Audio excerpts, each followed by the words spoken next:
गुरुर्ब्रह्मा गुरुर्विष्णुः गुरुर्देवो महेश्वरः गुरु साक्षात् परं ब्रह्म तस्मै श्री गुरवे नमः तस्मै श्री गुरवे नमः तस्मै श्री गुरवे नमः.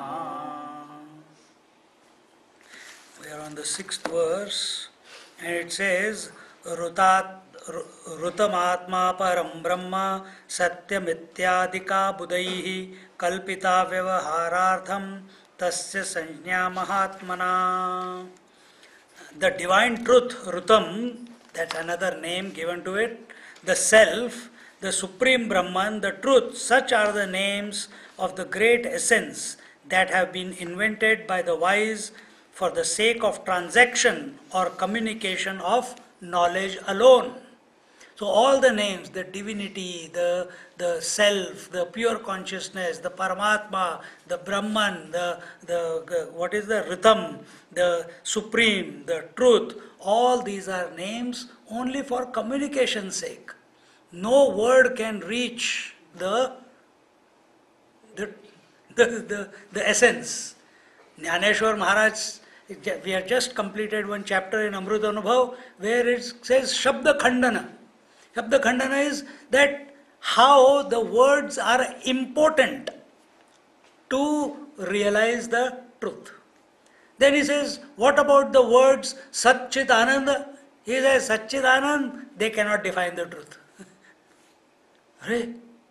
That's blasphemy. That you are saying the reality cannot be, is not Satchidanand. No, it is not Satchidanand. Then what is Satchidanand for? Satchidanand is only three terminologies employed to cancel Asat, Achit and Dukkham. Not for proving that truth is, but to cancel the opposite. So that our mind does not go into untruth, our mind does not go into unconsciousness, or our mind does not go towards misery. To counteract those three, Satchidanand words are used. But Satchidanand is not used to prove that the truth is there. So in this way, all these words are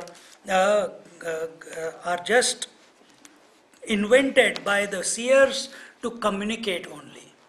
And through these words, the teachers are communicating the uncommunicable and the students are realizing the unrealizable.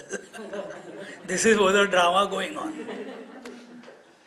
There is nothing called realization in reality.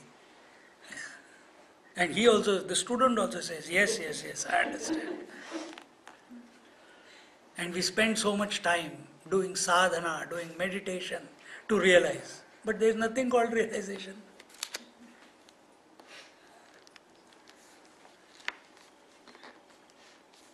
Rutam, it indicates the divine and absolute truth.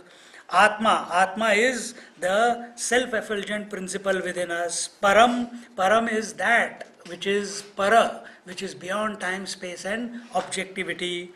Brahma is the one which is bigger than the biggest, that is Brahma or Brahman.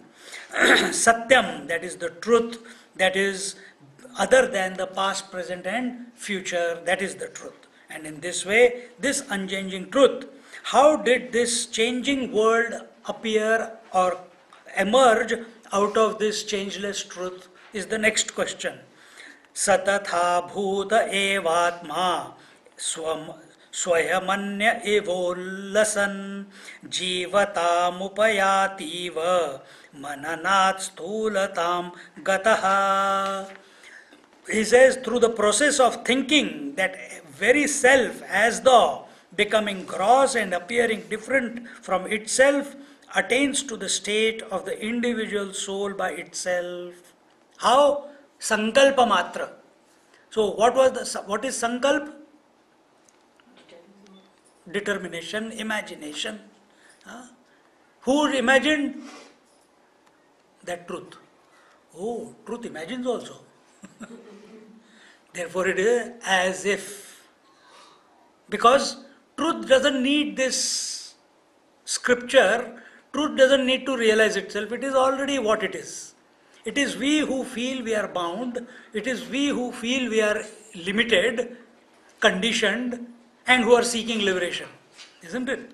So for our mind, some scheme has to be given in order to pacify the mind from its agitations, and make it recognize and put this understanding of the world in such a format so that it is able to wean away from it. And therefore, here he says, our scriptures, they don't refute or support any theories of creation. In Bhagavatam, there are so many theories. So we don't say yes or no. All those are true from different standpoints. Some say Big Bang, some say Darwinian theory, some say spontaneous. Who cares? All are okay. And each one has his own theory of explanation. Okay. Our purpose here is not to prove the creation is there. What is our purpose? To recognize the essential nature. Because till today, nobody has been able to prove conclusively the creation. They are still trying, the scientists. And they will never be able to do it. Objective creation that we are talking about, because it is continuously changing, we see a certain order. See our Stephen Hawking, he gave a theory of chaos, isn't it? The moment he gave theory of chaos, someone gave a theory of order. Isn't it? So and both are right from their own standpoint. They will keep debating years after years after years. They're still going on. There's no conclusion there are no answers in this creation. There are no answers for this creation. It is just as it is. It is an appearance. Creation is an appearance, and so all theories are correct in their own standpoint. So we must understand that our purpose is not to prove whether creation is there or not, but to realize the source of it, come to the essence of it, come to the substratum of it. And to do that, the explanation that is given here, how did this creation come out of that changeless principle? If this is the question that you are asking, how this changing world came out of that changeless principle, then the answer is that changeless principle, as if thought, let me become many and enjoy myself. And the moment he thought, let me become many, at that very moment, according to the Sankhya Shastra, Ishwar Prakriti came about, isn't it? But here, the knower, known and knowing, the Triputi began, the triad. And that one indivisible, one without a second principle, started expressing as the knower, the subject, the object, and the instrument of knowledge. And the game is going on, and that is going on right now. So rather than recognizing everything as an expression of that one alone, we are caught up. We are caught up in what? We are caught up in the object alone, and there are no answers for the object. And in this way, the self became as though, the moment it became conscious of the objects, it became the subject, and therefore this the subject is the individual, and this individual is the one who starts owning the what you call the body, the breath, the mind, the intellect, the world, as this is what is my experience. And as a result of it, he finds himself caught up in this trap, in this womb. It's like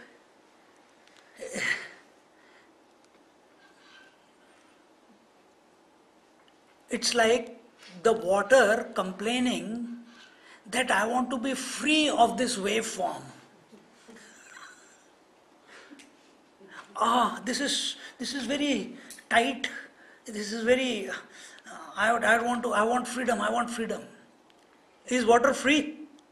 It is always free. It is always free. But if that water is having the attention on a form, then it has invited bondage in its life. Isn't it?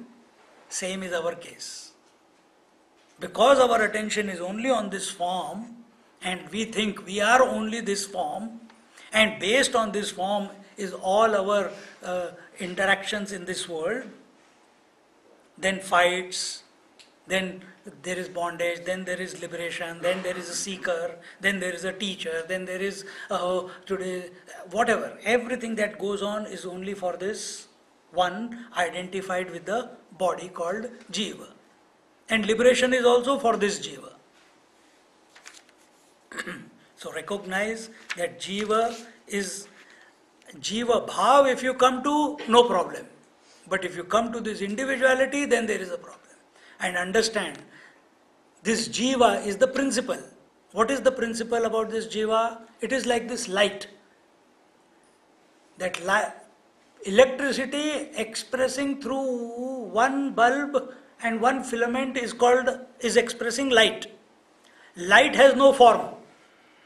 Light is a principle. If one bulb fuses, principle of light continues. Similarly, if one body dies, nothing happens to this Jiva. If one wave dies, nothing happens to the water.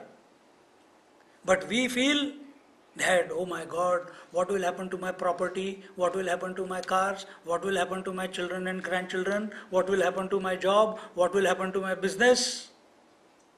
Why? Because we are identified with the form. The root problem of all this is identification. Get out of that. What's Jiva? The principle.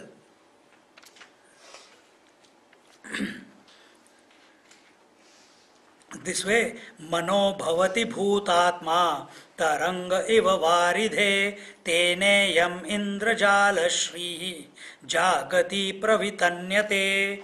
The mind becomes the cosmic being just as a wave rises from the ocean. By that, this jugglery of the world splendor is spread. The mind becomes the cosmic being. The mind becomes all the names and forms. Just like the example I gave you before, in the dream, that same mind became all the inert objects in the dream: house, mountain, tree, rivers, gardens, roads, pebbles. It became all the people in the dream.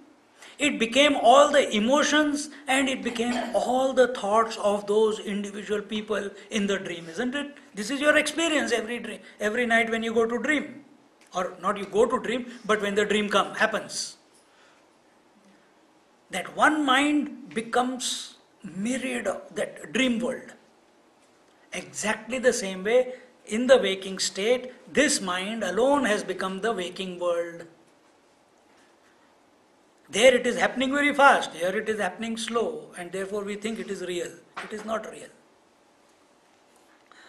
And therefore, this existent consciousness and bliss, as though the total mind further grossifies to form the total gross world known as Virat. The process of this expansion of one into many is, I told you yesterday, that is, not yesterday, today, a little bit, that one without a second, as if desires to be many.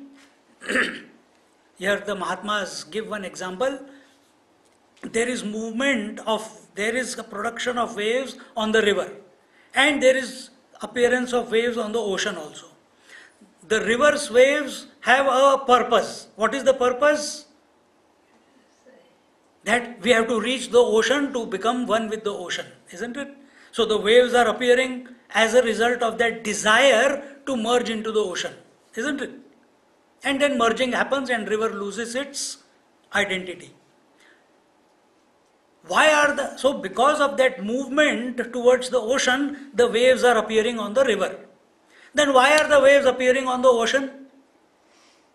Where has the ocean to reach? Bigger ocean. It's the expression of its manifestation. No. It is the ocean is complete.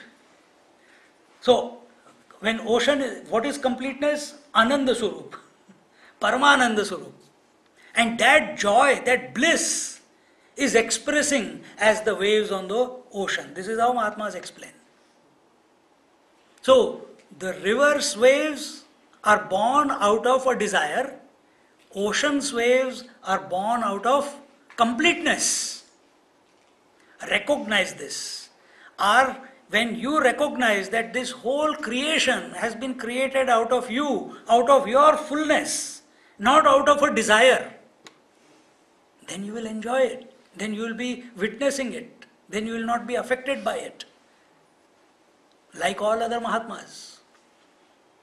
But where we come, but for that previous statement that I made, for that to happen, intellectual appreciation is something, but realization of that will only take place, abidance in that will only take place when body disidentification takes place. And for body disidentification doesn't mean you have to commit suicide. You don't have to take alcohol or drugs also. Those are valid means, but artificial means. They are temporary.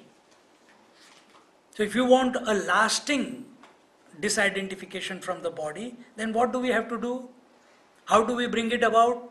Not forcefully, not through artificial means, but by allowing the self to wean us away from the world. Urvarukameva bandhanat mrityor mukshiyamamritat. Just like the example comes, Trambakam yajamahe, if you have heard that mantra, just like the pumpkin, he does not leave the mother plant. He becomes full in realization. And when he becomes full of realization, the mother plant leaves the fruit where it is. The fruit does not leave the plant. The plant leaves the fruit. So when we become ripe in this understanding, by single-pointedly thinking about it, then we don't have to leave the world. The world will leave us. How? Every night when you go to sleep, the world leaves you. You don't leave the world.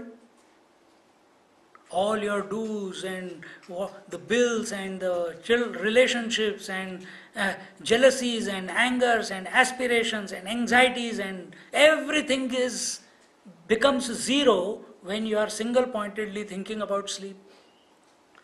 Now replace sleep with self. Just all you have to do is think about the self, think about who am I, to the exclusion of all other thoughts. Build it up over few days, few weeks, few months, whatever. While doing everything, keep every now and then shifting attention towards the self. It's like a flower. The flower's in its own time. It doesn't need to do anything for itself. No, you can't pull it out. Yes, exactly. The sun draws it out and the whole thing takes place. I find that with people too. Yeah, that is, if that works for you, great. But we do not have to leave the world. We have to cultivate such a mindset by following which the world leaves us.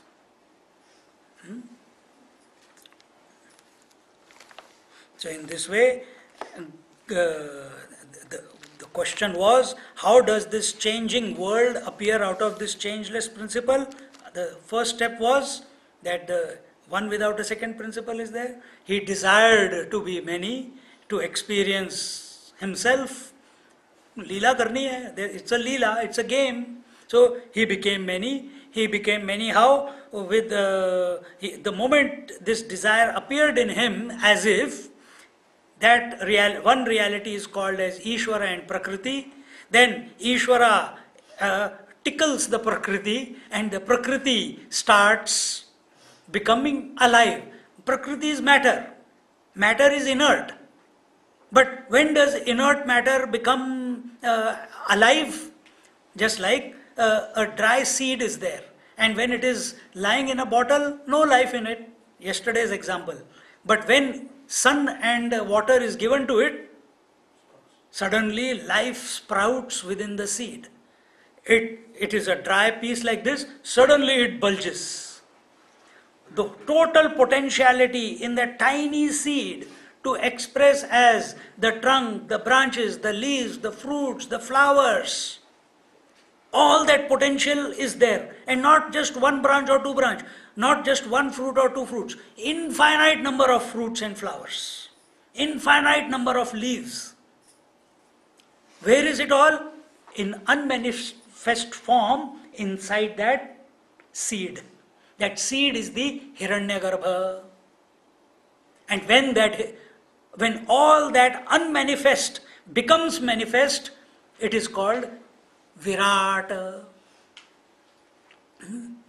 With respect to Hiranyagarbha, the consciousness is called Brahmaji. With respect to Virat, the consciousness is called Vaishwanara.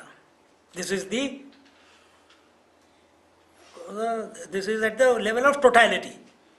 Then all the objects that were created, what is this Virat? Virat is all the names and forms. And into that Ishvara then enters.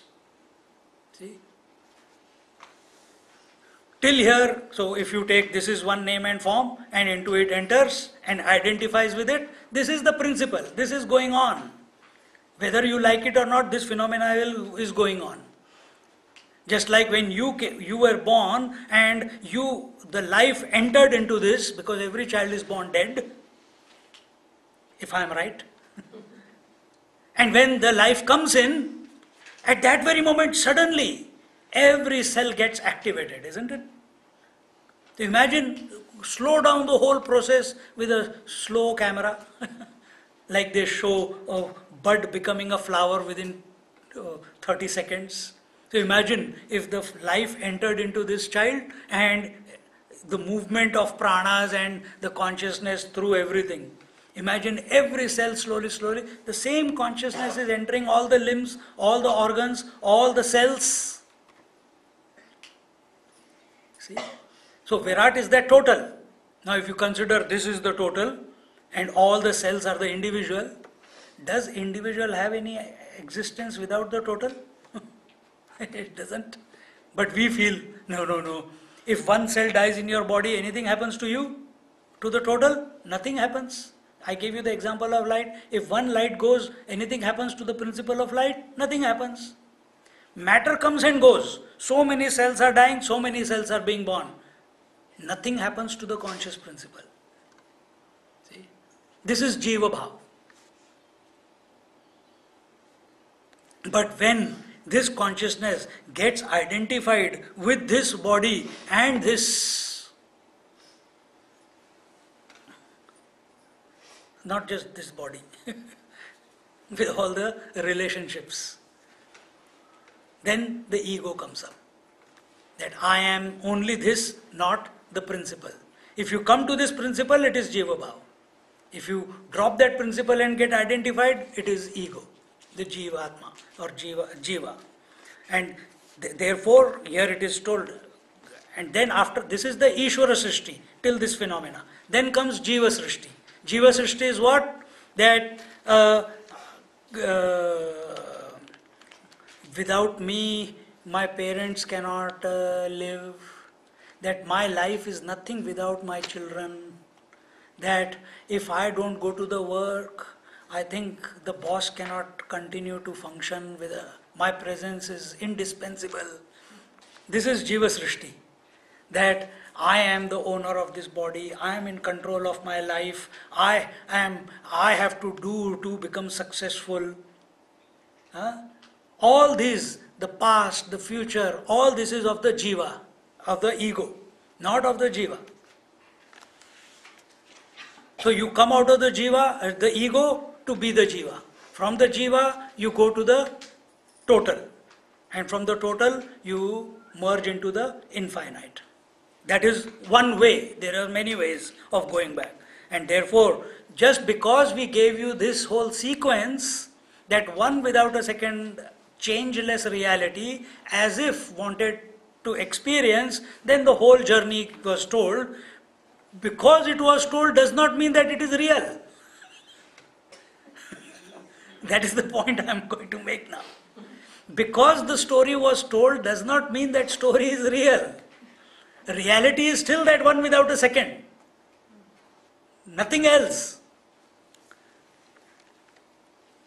So, in reality, everything is, but actually nothing is there. And yet everything is. And we are all caught up in this thinking that everything appears, but that nothing really is. The magical power is variously known as avidya sansrutirmoho bandho maya malam tamaha iti namani tasyascha kalpitani bhavantihi. The names coined for it are ignorance, transmigration, delusion, bondage, maya, impurity and darkness. We are caught up in this imaginary world that has been created. In the dream, why do you wake up? Because in that imaginary dream, because you know it is imaginary, but when you are in the dream, you don't know it is imaginary. You think it is real. But in that dream, something happens, like I told you the previous story. He wakes up and I was meditating. Where was I? So in the dream, we suddenly wake up. And then when we look back, we say, oh, it was just an imagination, isn't it? So similarly, here it is told that it is very magical. And in this imagination, we are caught up, thinking that it is real. We are thinking that this name and forms are real. We think relationships are real. We think the planets and suns are real. We think the past and future are real. We think the self-effort is real. We think the bondage is real. We think realization is real. All this is expressing only in the imaginary world. Truth is apart from it. So what is this magical power which is enticing us and keeping in this hypnosis, keeping us deluded? It is called Maya, and there are many names given to it. It is called Avidya. Avidya means it is called ignorance. It is called Sansruti. Sansruti means that which is continuously changing. It is called Mohaha, that is delusion. Because of lack of inquiry and clarity, delusion comes about. Then Bandhaha, it is called bondage, that whenever we get attached to anything finite, it creates bondage. Then it is called Maya. Maya means that which is existing in its own absence. Then it is called Malam. Malam is impurity. And iti namani tasyascha kalpitani bhavantihi. Malam is the impurities are what? The vasanas, the impressions. And that's another name of this bondage or this trap. And the last is tamaha. Tamaha is the void, the darkness that we experience in front of in our mind at certain times of our experiences. And this that is the state where we feel there is no future for me. I don't think why I was born, where am I? There is no doors opening for me. There is nothing happening. There is nothing I have to look forward to. I think I made a mistake by taking birth. I think it's not worth living anymore. This is that tamaha. This negative thinking, this dark This thinking which takes you towards tamas, towards depression, towards suicide, towards a defeatist attitude, towards confusion, is this tamas. We have to come out of it. The relation between the truth and the world is shown through examples now. Yatha kataka shabdartha pruthaktarho na kanchanat na hema katakat tadvat jagat shabdartha tapare. Just, I have given this example before, but here in this context it is coming. The relationship of the reality with the creation. The relationship between the changeless principle, the truth, and the changing principle, the world. What is its relationship? Now, there is no straight answer. Some examples will be given and you have to work out the answer, not work out, you have to intuit the answer. The answer is, just as the meaning of the word bangle does not deserve differentiation from the gold, and so too gold from the bangle. The meaning of the word universe exists in the same way in the supreme reality. So when the Lord says in the 7th chapter of the Bhagavad Gita, yesterday's talk, Sutre Manigana eva, I am the Sutre Manigana eva. That means I am the thread of this whole universe which is existing as beads on this thread.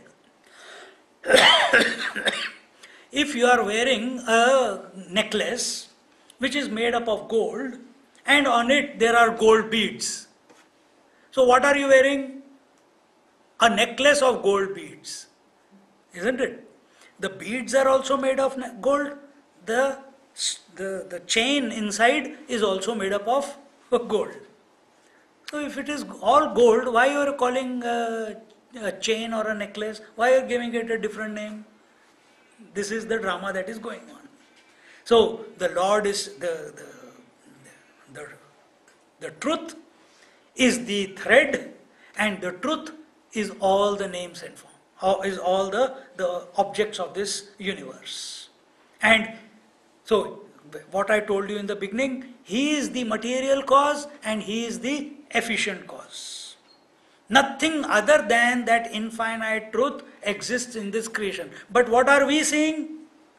We are not seeing the gold, we are seeing the ornament. We are not seeing the waters, we are seeing the waves. We are not seeing the mud, we are seeing the pots. Exactly the same way. We are not seeing the reality, we are seeing names and forms. This is where our defect, this is the defect in our vision. And this defect in the vision has to be corrected. For that purpose, we come to a satsang, we do meditation, we study scriptures like this. That this obsession, that these names and forms are real. Instead, what should be our cognition? That there is only truth and nothing but the truth. Is it possible? Yes, because Mahatmas live like this. They also live amidst all the names and forms, but not affected by the names and forms. You are also living like a Mahatma, but you are not recognizing it. At this moment, are you available to the rest of the names and forms in the world? Are you available to the form of the door behind you, your backs? Are you available to the lamps which are up there? You are cognizing the lamps, but are they creating an agitation in your mind? You are aware of the sound coming from the air conditioner, but are you getting disturbed by it? You are not. So you know that in spite of the stimuli, not to be disturbed. Why? Rest of the life you don't live like that? All the time, 24/7? Whether someone says good about you, says bad about you, insults you, praises you, eulogizes you, puts you on a pedestal, next moment thrashes you down there. Is it language which has created this conflict? Absolutely. But language not of the world, the language which you speak to yourself. Because we speak to ourselves the maximum. We speak to other people, only I speak probably more to other people.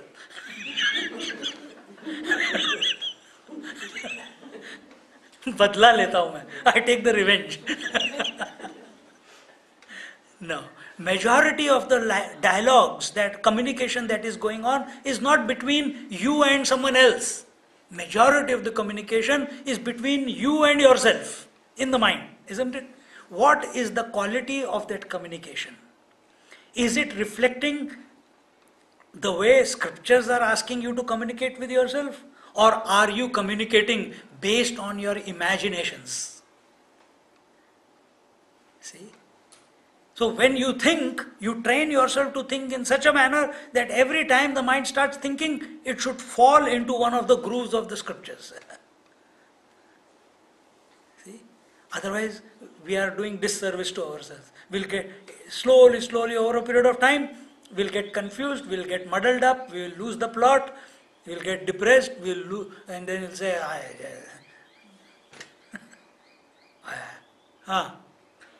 Imagination has also created beautiful paintings, beautiful art. All an imagination. Music. It doesn't matter. It's nice. Good, enjoy it, but don't be attached to it. No, all right. I am also giving lecture. This is also an imagination. It is also an imagination. See, my language is also beautiful because that's why you just... Everything is. As long as you are not attached to it, when you are witnessing it, you will see the beauty in it. You will see divinity in it. Not only see, the divinity will reveal out of it. But when you get attached to something, you cover up that divinity. But that divinity is not there. It is your own expression. Because you alone are expressing as the whole universe. You meaning the conscious principle. See? To recognize that is our purpose. That makes sense. So in this way, recognize that this universe is not separate from the reality. The reality alone appears as the universe. Reality alone appears as the universe. When in 7th chapter the Lord says, I am the space, air, fire, water, earth. And says, Acha, you are Arjuna is thinking. Then he says, yes. How? He says, Sutre Maniganaiva. Like the beads in a golden chain. Like that. The whole universe is strung in me. Now, Lord is saying that if you want to have that experience, then you have to start thinking like Lord, isn't it? Not think like Arjuna. You will remain confused throughout life. You have to think like Lord. Where is shoes? Acha, if he is saying that, what is the position that he is taking when he says, the whole world is strung in me like beads? How does the whole world appear in you as? Thoughts, isn't it? Each thought is a bead. Each thought is a bead. Consciousness itself is appearing as thoughts. Consciousness itself is appearing as mind. Consciousness itself is appearing as the substratum. See, everything is consciousness. So you have to make it subjective.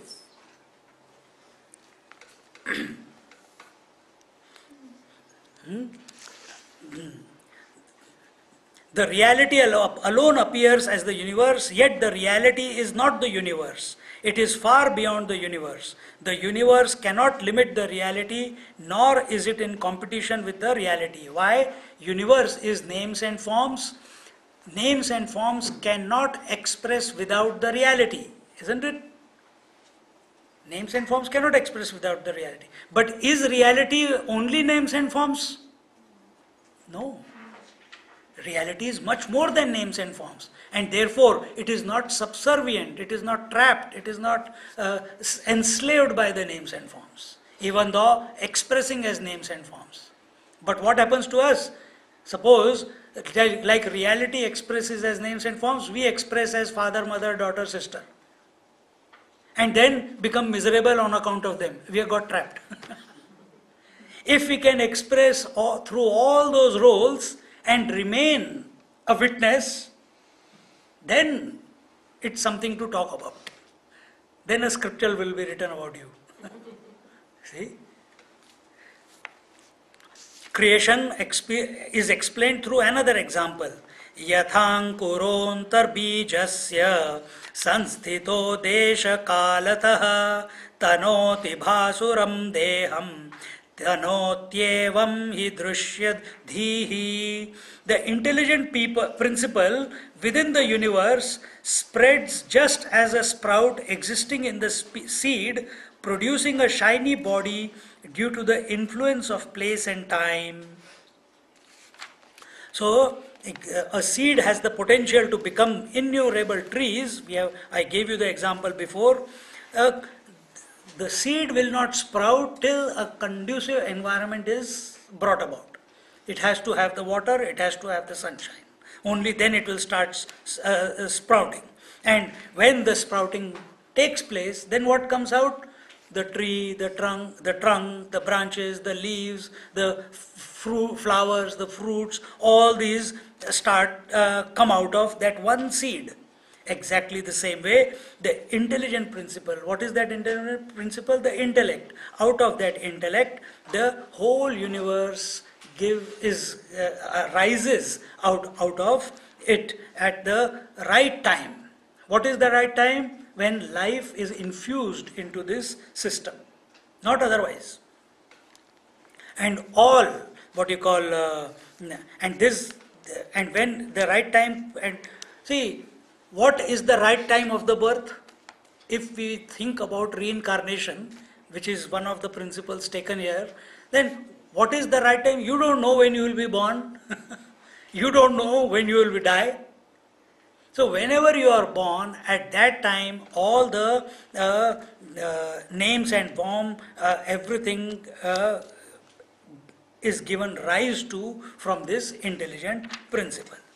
The great dissolution that ends the bondage of creation is now described. So first we saw the creation, then we saw how it is maintained.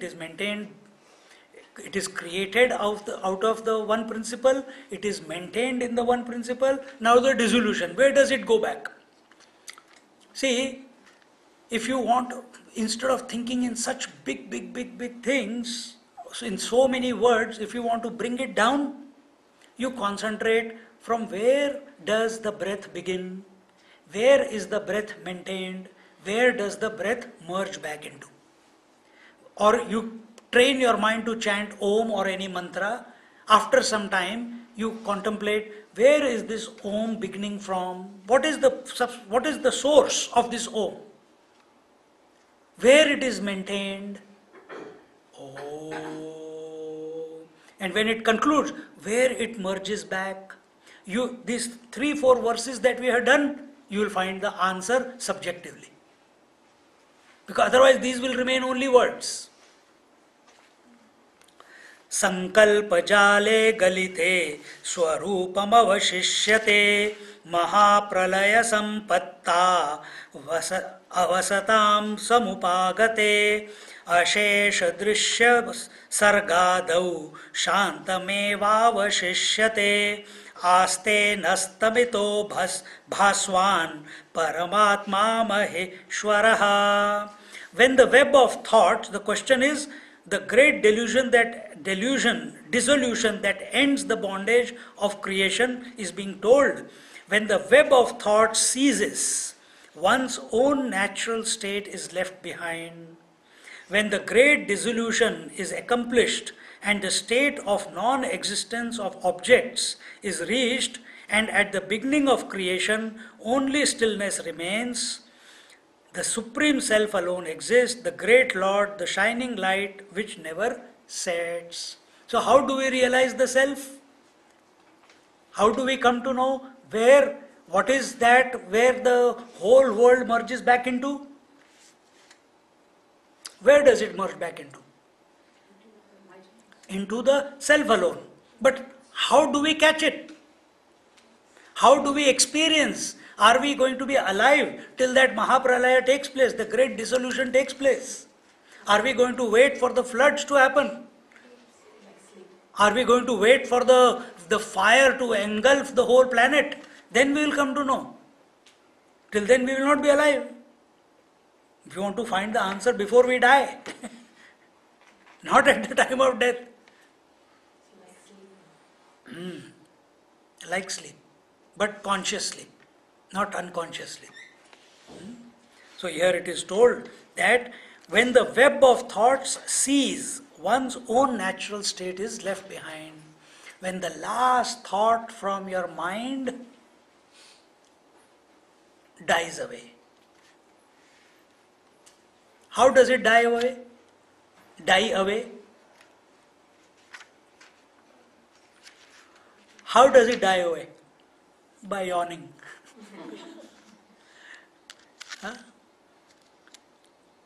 Why does your thought of sleep die away and give way to sleep? Tell me.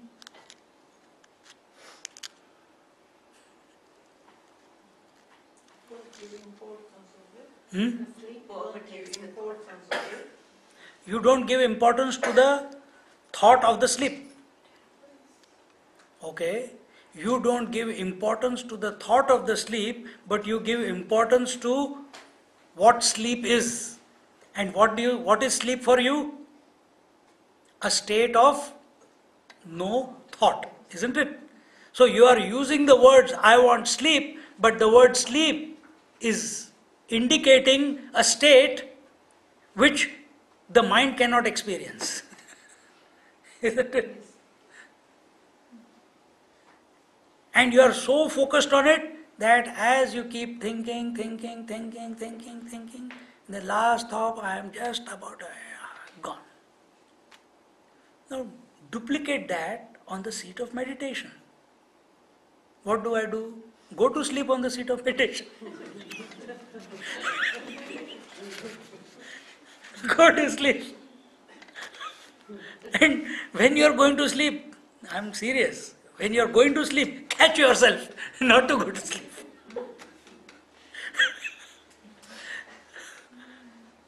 When you are going to sleep, catch yourself not to go to sleep. And you will remain awake.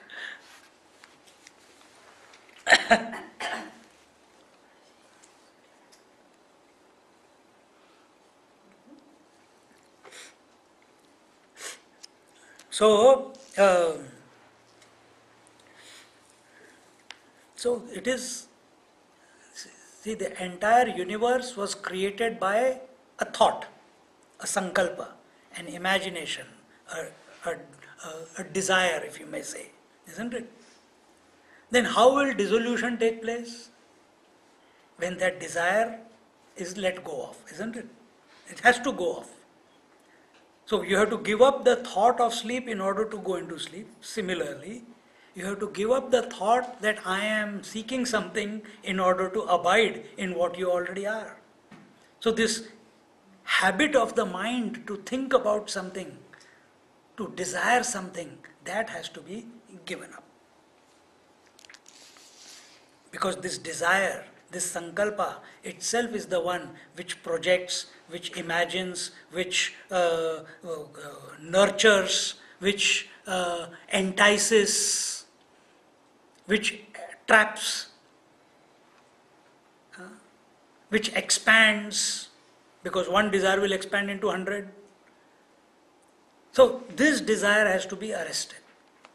And only then, and when this desire is removed from the system, at that very moment, whatever is left behind after that desire is taken away or dropped, that is the substratum, that is the truth. And from that moment onwards, this imaginary world that we experience to be real stops having any sway on us. And this cessation of desires, of thought constructs, they can happen only when correct knowledge has taken place within us. It will not happen just by wishing it, I wish that happens. Nothing is going to happen. You have to apply the effort in the right direction. You have to think, applying Effort in the right direction at the level of thoughts is choosing the quality of thoughts that you want to entertain in your mind. Otherwise it will not happen. Otherwise sleep will come. Otherwise nice like that Gadhi, that fellow, that will happen on meditation. And in this way, that everything, all imaginations, all appearances, all illusions are only created by the mind, but I am the one who is other than the mind. This way come to a firm conviction within yourself. The snake on the rope is never existing. It is only an appearance. Similarly, this world is never existing on me. Only I am. And even that thought has to be dropped. And in this way, one comes to the experience of one own self by dissolving all the sankalpas, all the desires, and making the mind merge into its own source. What is the falashruti or the reward of this knowledge? It is bhidyate hridaya granthi chedyante sarva sanshaya kshiyante chasya karmani tasmin drushte paravare. The knot of his heart is cut asunder, all doubts are dispelled, and karmas are exhausted when the Supreme Self is seen by the seeker. Now don't understand, Supreme Self is seen means seeker is standing here and he is seeing the Supreme Self like I am seeing her. It is not like that. He becomes aware of himself. And that to be aware of yourself is without a thought. It's a state of being. It's not a state of knowing. Where knowing converts into being is the state that is being talked about. The knot of the heart is cut asunder. And here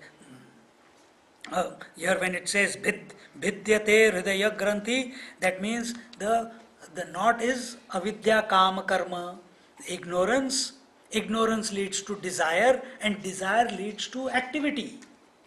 So this knot, which is keeping us separate from ourselves and keeping us trapped within this world of imaginary world, illusory world, this has to be cut, this has to be undone, and it gets undone as a result of recognizing the substratum. All doubts are dispelled. In the creation there are only questions, only doubts, no permanent answers. And once you come to know yourself, no answers are required, no solutions are required, because no questions exist. Why? The self is all-knowing. And karmas are exhausted. And the moment this self is cognized, at that very moment, all the vasanas, all the impressions become burnt as if. And such, because the heat is so much. See, the moment sun rises, at that very moment, the entire darkness becomes vanished. If that darkness can be said as ignorance, and ignorance expressing as the various samskaras, unmanifest desires, the moment the sunlight of the self we become aware of, or it shines forth, at that very moment the darkness of all desires is burnt away completely, once and for all. Then there is no question of getting trapped by them again. So in this way, are exhausted when the Supreme Self is seen by the seeker, and in this way, this seeker now no longer has any doubt with regards to what the Jiva is, what the Ishvara is, and what the Jagat is. So Chidyate sarva samshayaha. Meaning, samshaya means the doubts. Our doubts are only about the Lord, about ourselves, about the world, about the relationship, about the samskaras, about rebirth. Is there any free will or no free will? This is the same questions again and again people ask. All these become answered completely. What those answers are, you work it out. Is there prarabdha karma? Is there agami karma? Nothing. No impressions, whether past, what you call, sanchit karma, prarabdha karma or agami karma. None of them are able to bind you anymore. They become roasted. Sanchit karma, accumulated impressions. Prarabdha karma, those impressions which are expressing as this life. And agami karma, all those impressions which are still to be collected knowingly or unknowingly. All of them become burnt as if. And such is the state of this person who has come to recognize himself in this manner, O Ram. And with this we conclude the third chapter of the what you call Yoga Vashishta. And now we go into the fourth chapter, which is characteristics of a realized soul liberated while living. So if he has come to know, how does such a person live his daily life? How does he conduct in this world? Because he still has his body, he still lives in this world, he still eats, he still moves about, he may still get angry with someone. So because he is getting angry and because he is asking for food, nay, you are a realized master, you can't desire food if you are hungry. Hey, that is foolishness. Don't get into wrong ideas. So we will see tomorrow what are the characteristics of such a liberated soul. Om Purnamada Purnamidam Purnat Purnamudachyate Purnasya Purnamadaya Purnameva Vashishyate. Om Shanti Shanti Shanti. Hari Om Shri Gurubhyo Namaha. Hari Om.